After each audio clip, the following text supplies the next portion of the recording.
Hello and welcome to Dining with Death, True Crime Tuesday.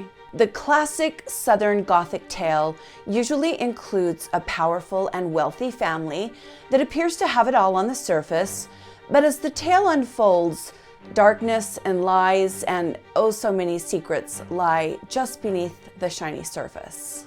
Money, power, greed, and secrets. Those things are at the core of many true crime cases that we all study and discuss and enjoy learning about. Right now, there is a real-life Southern Gothic tale, a true crime story with all of those elements unfolding as we watch in real time. The legacy of money, power, greed, and secrets goes back decades, but it appears it is coming to a very abrupt ending right before our eyes. This is the case of the Murdaugh Family Mysteries. Let's get into it. We all watch movies and hear stories about powerful Southern families that seem to lead charmed lives. They become dynasties over time, with each generation following the last into a life of wealth and luxury. One powerful man hands power to his son, and soon the family owns an empire. At the core of these tales is usually a strong-willed but outwardly kind matriarch who not only raises the next generation to assume the throne, but does it while keeping the family's secrets locked tightly away.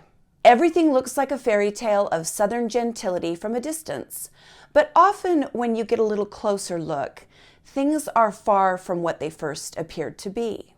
Almost 90 years ago, the Murdaugh family began building what would become one of these Southern dynasties, their own legal empire. The mysteries and secrets that lie deep within the Murdaugh family history are coming to light despite all of the efforts to keep them hidden forever. We are going to continue to follow this case as it unfolds, so let's call this part 1. 1910 to 2006. In 1910, Randolph Murdaugh Sr. graduated from USC's law school and founded a law firm in Hampton, South Carolina, which is about 65 miles from Charleston. In 1920, he became solicitor in the 14th Judicial Circuit. Solicitor is the same thing as district attorney, so if you're unfamiliar with the term solicitor, just think district attorney when you hear it. Not only was Randolph the county solicitor, he also ran the local daily newspaper called the Hampton County Herald.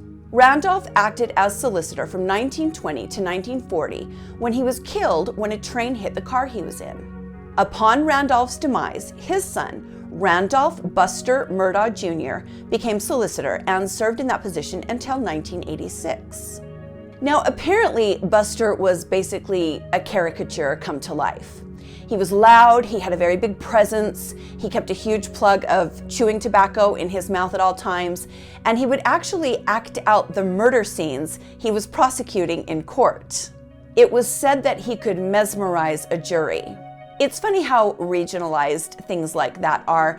Utah judges, where I've spent the majority of my courtroom time, which granted isn't a lot, I would occasionally be in court for certain things as a paralegal, they keep their courtrooms very quiet, and decorum is paramount. I've seen a few attorneys in my time start to get a little too theatrical, and for the most part, the judge shuts that down pretty quickly. But there are judges across the country that will allow these kinds of antics in the courtroom, and apparently, if your last name is Murdaugh, you have a lot of leeway in court. It comes as no surprise to hear that Buster was also a rule bender. He was even rebuked several times by the state Supreme Court for the manner in which he conducted his closing arguments in death penalty cases.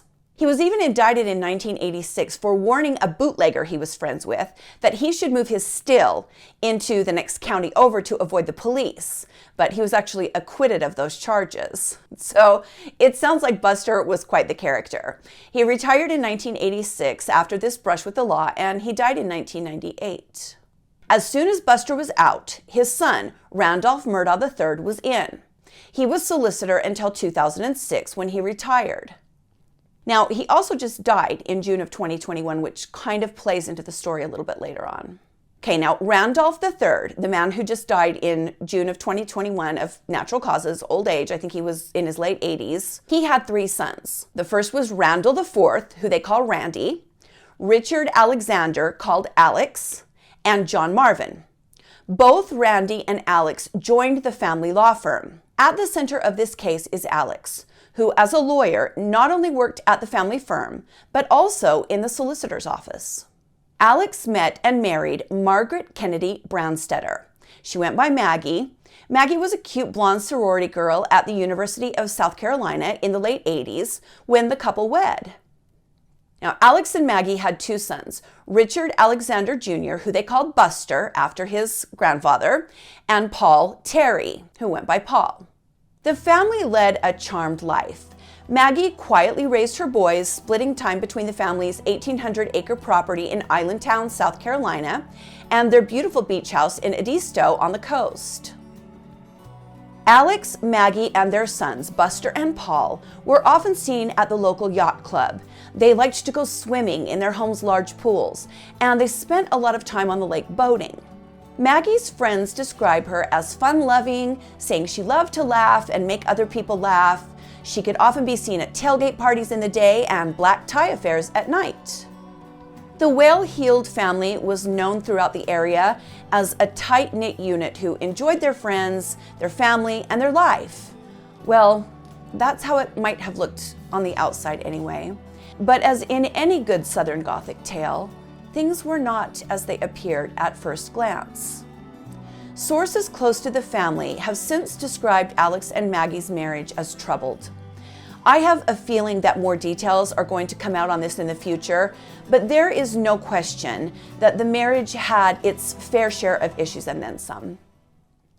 According to some people close to the family, those problems began in the mid-2000s, and despite the Murdaughs' attempts to hide them, they grew worse and worse over time. The New York Post recently wrote an article calling the Murdaugh family toxic. The article paints a picture of Maggie, or Mrs. Maggie, as her servants were told to call her, wearing furs all the time, living on one of the family's 3 large properties, the hunting ranch estate in the country, raising these 2 boys who pretty much got whatever they wanted and did whatever they felt like doing. In this version of the story, the boys like to shoot wild animals just to shoot them. They drive recklessly on the family powerboat and just kind of come off as really spoiled. Now, I have no idea if this portrait of the family is correct, but I do think it's safe to say that this family had a lot of special privilege and that they protected their own at all costs, even if that meant using their decades-long reign of power to do so. There are other accounts of people saying softer things, about Maggie at least. Gabby Thomas, 62, is quoted as saying, "Mrs. Maggie would give you the shirt off her back, that one. Wonderful woman. Them others, I don't know, but she sure spoiled Paul. I heard him talk back to her once so badly in the beauty parlor that I made him apologize." I don't think I'm going out on a limb when I say that is quite easy to picture in your mind. We all know kids who maybe have a little too much and maybe get away with a little too much. Maggie and Alex had big plans for their sons. They were going to go off to expensive and respected universities, they would get their law doctorates, and they would take the seat that had been long prepared for them at the head of the family legal dynasty. But what is the saying about the best laid plans? July 8th, 2015. A young man named Stephen Smith, only 19 years old, is found dead around 4 a.m. in the middle of Sandy Run Road in Hampton County. There are no tire marks or debris that would indicate he had been hit by a car. Investigators noticed that his shoes are very loosely tied, almost like they had been put back on his feet by someone other than Stephen. His head was bruised and misshapen by blunt force, and his shoulder was dislocated. Those were the only injuries, but obviously the head trauma was enough to kill him. Stephen's car was found 3 miles away from his body on Bramberg Highway with the gas cap off. Investigators kind of went back and forth between believing Stephen had been killed by a gunshot or had died by a hit and run, but for some reason, they told South Carolina Highway Patrol that it was not a hit and run, and so their officers did not need to be at the autopsy. Now, that's a little strange and suspicious. And after the autopsy, that is not what the pathologist ruled. She ruled that Stephen was in fact killed in a hit-and-run crash. Then days later, the county coroner interjects and says he does not agree with Dr. Aaron Presnell's ruling and doesn't believe the death was attributed to hit and run. Now, we could do an entire episode on this death alone, but basically it comes out that friends of Buster Murdaugh, one of the sons of Alex and Maggie, they're telling people that Buster Murdaugh killed Stephen. The story goes that Buster and two friends were driving around when they saw Stephen's car. Stephen was outside of the car and Buster ran him down. Then some information comes out about this being a possible hate crime because Stephen was gay. Now, again, none of this has been proven. Those are all rumors and kind of allegations and things that are circling within that area. There are also several suspects besides Buster, but as of now, summer of 2021, Stephen Smith's homicide, and most people are calling it a homicide, remains unsolved. The case has recently been reopened, and of course, we will be following it. February 24th, 2019. A young woman, only 19 years old, named Mallory Beach, goes missing after a boat crash near Paris Island. A 911 call comes into dispatch. What bridge is this? 911, where's your emergency? Hello? Police, fire, EMS. Hello? Tell everybody just try and stay as calm as they can, okay? I know it's hard. All five of us are on the bank, but we're missing one person. Right, okay. Please send someone. Oh, no, we're calling, okay? The boat crash was quite serious, and guess who was driving that boat? Paul Murdaugh. Paul had been drinking the night of the crash and was racing through the water at a high rate of speed. Mallory was sitting on her boyfriend's lap as Paul drove the boat into the Archers Creek Bridge near Paris Island. The collision was so intense that it split the boat wide open, causing a 6-foot gash from the driver's side all the way to the back. The boat actually came completely apart. Paul Murdaugh is later seen on recorded surveillance footage using a fake ID to purchase alcohol at Parker's gas station in Ridgeland, South Carolina. He then continued drinking at Luther's Rare and Well Done in Beaufort. Paul Murdaugh was very, very drunk at the time he crashed the boat. 4 of the 5 teenagers on board were rushed to Beaufort Memorial Hospital. A nurse told the press, quote, Paul Murdaugh was grossly intoxicated and belligerent. He was the most intoxicated of the group and most uncooperative. Paul's blood alcohol content was 0.286, more than 3 times the legal limit. A search is immediately undertaken for Mallory Beach. Hours go by and then days. A week after the crash, she is found by another boater a few miles away at the Broad River Boat Landing. The coroner determined she had died from drowning and blunt force trauma. Mallory's family then filed a civil lawsuit against the Murdaugh family, and criminal charges, 3 felony charges to be exact, were brought against Paul for Mallory's death. Now, it took a little time to get the criminal action brought. The Murdaughs are a very powerful family.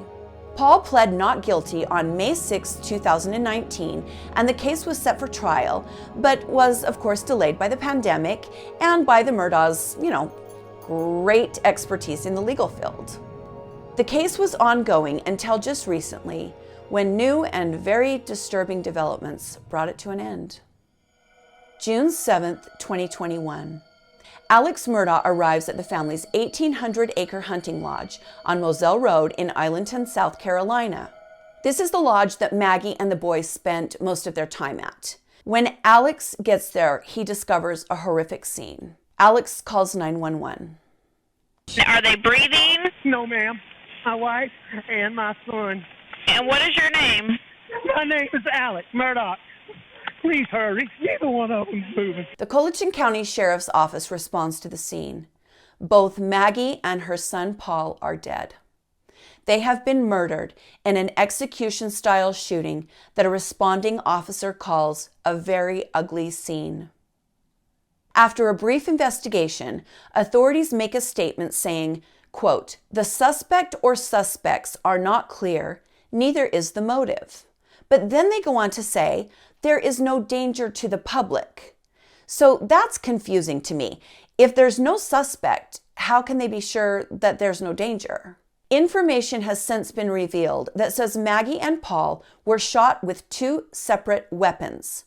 Now, I'm not 100% sure that that has been confirmed or denied by law enforcement, but I read it in multiple credible media outlets. Like I say, this is all happening in real time, so if I give out some wrong information here, it won't surprise me at all. Law enforcement has, however, confirmed that each victim was shot multiple times.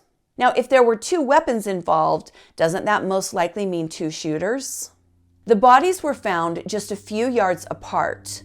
According to Murdaugh family representatives, Buster was not present at the time of the shooting. Now, this happened just a couple of months ago, so the investigation is still ongoing. Maggie, just 52 years old, just a year older than I am, and Paul, only 22, were buried in the Hampton Cemetery. It's tragic. 2 very young, viable people are just gone, and we don't know why yet. June 17th, 2021. Randy Murdaugh IV and John Marvin Murdaugh, Alex's 2 brothers, appear in an exclusive interview on ABC News. They claim Paul Murdaugh, their nephew, had been receiving threats and that they think an enemy of the family might have committed the double homicide. That is a very viable theory. They plead with the viewers to come forward with any information they might have on the murders and ask that the public share anything they might know. June 25th, 2021.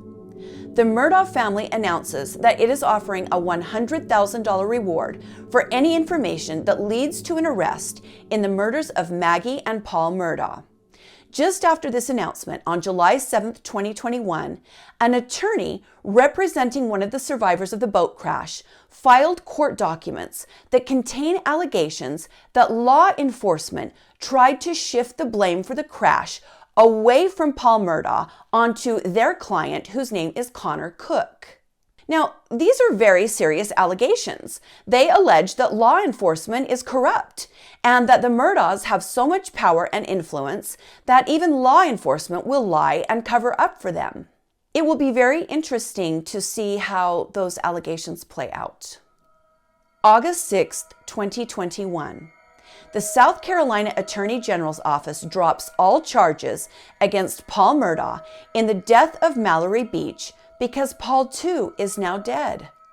The investigations continue and authorities, attorneys, judges, and journalists proceed with analyzing and reviewing all of the information in the now 4 deaths surrounding this family. Wait a second, I added to this script last night. It's actually more than 4. We just found out not too long ago. We'll get to that in a second. There is a lot going on with this one.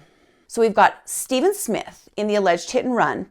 We've got Mallory Beach in the boating collision and the murders of Maggie and Paul at the hunting lodge. And then, like I just said, last night, there was an announcement that there is another death involved in this case. Hang on, we got to get there. September 4th, 2021. Just weeks ago, Alex Murdaugh, Maggie's husband and Paul's father, is changing a tire on the side of a country road in Varnville, Hampton County. A pickup truck driver passes Alex and then circles back. The driver asks him if he's having vehicle trouble. Alex Murdaugh says, without warning, and as he was speaking to the man in the truck, the man pulled out a gun and shot him in the head. That is the story that Alex tells after he called 911, claiming he had been shot by a stranger. Alex Murdaugh is rushed to the hospital and survives the shooting. Now, a couple of days ago, as I was finishing editing this script, I'm sitting at my desk and my phone goes off and there's a Google alert. Right as I was writing this part of the story, we got the announcement that Alex Murdaugh had made up the entire story. I jumped on TV news, which I rarely do, because I wanted to find out what was happening with the arrest. The news was reporting that there had been a man named Curtis Smith arrested in the shooting of Alex Murdaugh. So the night that that information came in, all we knew was that someone had been arrested for shooting Alex. The next morning, we got more information. So Alex Murdaugh has survived this attempt on his life. 2 days after he is shot, he makes an announcement from his hospital bed that he has resigned from his family's law firm and that he has entered rehab because he is battling an opioid addiction. So something was very, very off even before we found out that someone had been arrested in this shooting and that there was more to the story. It was strange right off the bat. He hasn't even left the hospital yet. He's been shot in the head but survives. How often does that happen? And without even healing, he quits his prestigious job at his nationally known law firm and says he has a drug problem. So everyone was already like, yeah, this doesn't pass the smell test. Now, I also need to mention that it has been revealed that Alex is under state investigation for stealing money from Peters, Murdaugh, Parker, Eltsroth, and Dietrich. Oof, I'm glad I don't have to answer the phone there. So yes, something is very, very wrong here. Now, when I was first writing this script, we didn't know whether or not it was true that Alex had stole this money, but we knew there was an investigation underway, and Alex has since admitted, yes, it's true. He's been stealing money from the firm. September 8th, 2021. After Alex is shot and he resigns from his law firm and says he's entering rehab, the South Carolina Supreme Court suspends Alex Murdaugh's law license effective upon the announcement. He is stripped of all legal practice privileges and has his bar license suspended. A spokesperson who represents Alex doubles down and says Alex's gunshot wound was not self-inflicted and that the gunshot had caused a skull fracture. This same spokesperson states that the gunman was driving a blue pickup truck. September 15th, 2021. Okay, let's return to the information about the arrest of Alex Murdaugh's shooter. Police announced that Curtis Edward Smith, age 61, of Colleton County, has just been charged in the shooting of Alex Murdaugh. Curtis Smith is a client of Alex Murdaugh's. The two men know each other. But in typical Southern Gothic tale tradition, there's a twist. Curtis claims that Alex Murdaugh hired him to shoot him in the head and kill him so that a beneficiary of his, meaning Buster, the only surviving son at this point, could collect a $10 million life insurance policy.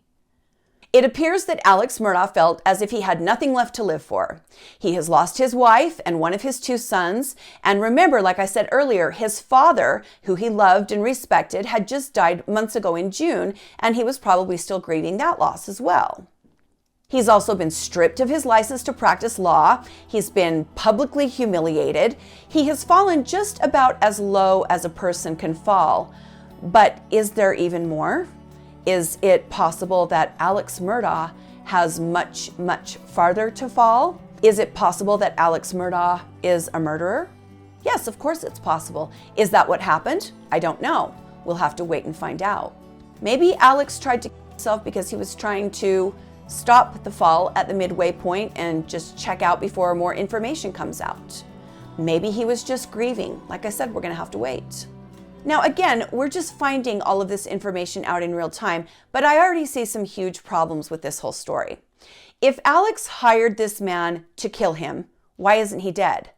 The guy just pulled up and shot him and then just was like, see ya, and drove off. Wouldn't he stick around to make sure the job was done? And I mean, then I guess Alex decided he'd just call 911 instead of calling the guy back on his cell phone and saying, oh, I'm not dead. You need to come back and shoot me again. I mean, I'm not trying to make light of this, but doesn't that sound a little bit ridiculous? I mean, Alex knows the guy. He's obviously got his cell phone number. He's not dead. So why doesn't he just call the guy and say, come back and shoot me again? That's not what he does. He calls 911. Also, this wasn't just like he happened to survive miraculously this terrible gunshot. The wound was basically a grazing wound. This skull fracture thing turned out to not be as serious as it was made out to be. Grazing, to my understanding, means more of a flesh wound. You know, maybe it goes in and out of, part of the skin area, but it's definitely not like a bullet wound. So, I mean, this shooter not only missed him, but that's bad miss. Even in these early hours of the arrest and the discovery of the claims the shooter is making, there are just things that don't add up to me. September 15th, 2021. Alex Murdaugh's attorney went on the Today Show and stated Alex admits that 1, he did steal money from his firm, and 2, he did hire Curtis to kill him. He also says some other things. I won't play the entire interview, but I will include a link in the description of this video to the interview if you want to watch it. And as a result of that, he clearly knew what he had done was wrong and explained to us a couple of things. One, the murder of his son and wife 90 days ago took a tremendous toll on him. His father died of cancer that same week. Most people couldn't get through that. He got through it with the use of opioids. And then last week, a week ago actually, it was uncovered that he had he had converted some client and law firm money to his own use, and again, spent most of that on opioids. It was an attempt on his part to do something to protect his child. He didn't want law enforcement spending more time on this fake crime instead of focusing on solving the murders of Maggie and Paul. Okay, so let's talk. Guys, Alex is doing this for law enforcement. He's only trying to help out law enforcement. His number one concern is law enforcement. Oh wait, he was going to give them a whole new murder to solve a couple of days ago, but now he is really, really concerned about law enforcement. This is actually a brilliant legal strategy because Alex comes off looking like he's being honest and transparent, which I guess he is in some ways. But what else is happening with these statements by his attorney? The attorney is emphasizing they want to focus on finding the murderer of Maggie and Paul. So without coming out and saying it, Alex is saying, I didn't kill Maggie and Paul. I just want you to find out who did. It's very smart. Now, is it a misdirection? I don't know. I do think we will find out. Curtis Smith, Alex Murdaugh's shooter, has been arrested and has stated he wants a public defender. Now, after all of this happens, and we're to this point with this case where we're like, what else could possibly go on? A story is released notifying the majority of us that didn't know this before that the Murdaugh's housekeeper died in their home back in 2018. This is the additional death that I talked about earlier in the episode. In 2018, a housekeeper named Gloria Satterfield, who had worked for the Murdaugh family for 25 years, died in the Murdaugh home after what was called a trip and fall accident. Now here's the thing.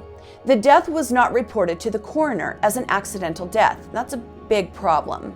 No autopsy was performed either.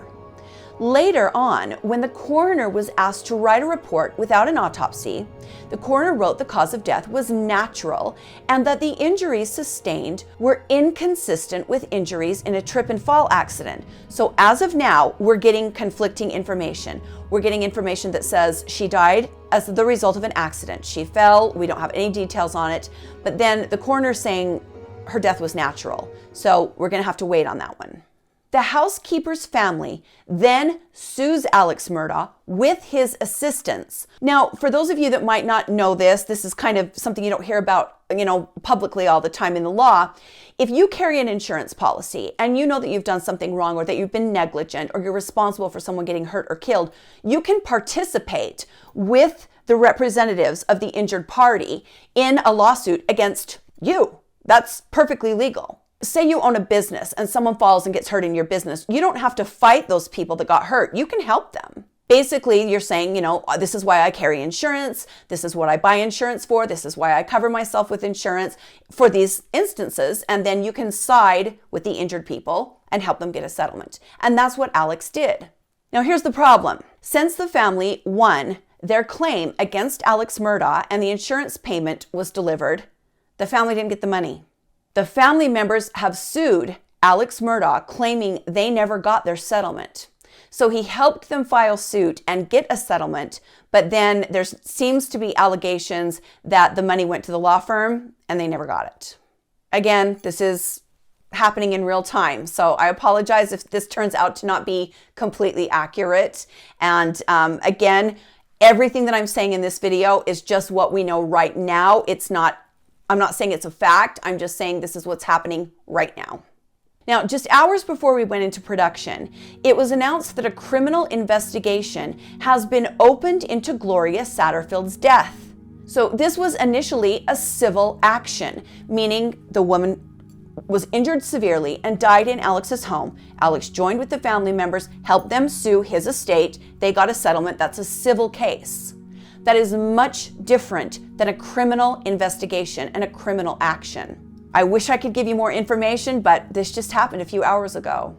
Today's September 18th, so just a day or so ago, Alex Murdaugh also turned himself into the authorities. He didn't have to be arrested. He went there and turned himself in. He is currently facing charges of insurance fraud, conspiracy to commit insurance fraud, and filing a false police report. He appeared in court where a judge set his bond at $20,000. He was required to surrender his passport and sign a waiver of extradition. The judge then allowed him to return to a rehab center in another state. He will be allowed to continue with rehab, but if he leaves the rehab facility, his bond will be revoked and a warrant will be issued for his arrest. The investigation into the murders of Maggie and Paul are still underway. Could they be related to the death of the housekeeper? Could one person be responsible for all of these mysterious deaths surrounding this one family? I guess we will have to wait. So that, my friends, is where we are going to leave part one, simply because that's all the information we have available right now. It's really going to be interesting to follow this, and I'm excited to hear your feedback and your thoughts on this one.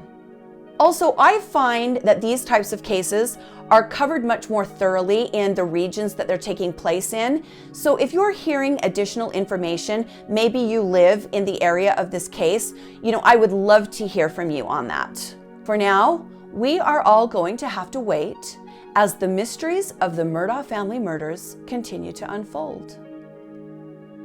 Thank you for joining me today on Dining with Death, True Crime Tuesday. I'm happy that you're here. I appreciate you welcoming me into the true crime community. I'm happy to be here. I'm excited to get to know all of you better. Leave me some feedback. Let me know how you're liking the channel. Let me know what you'd like to see, what you're not loving so much. I value all of your feedback and I appreciate your views. Like the video and subscribe to the channel if you would like to see more of these videos. It really, really helps me a lot. YouTube is a tough place right now. Stay safe and be kind to each other, and I'll see you next time on Dining with Death. Bye.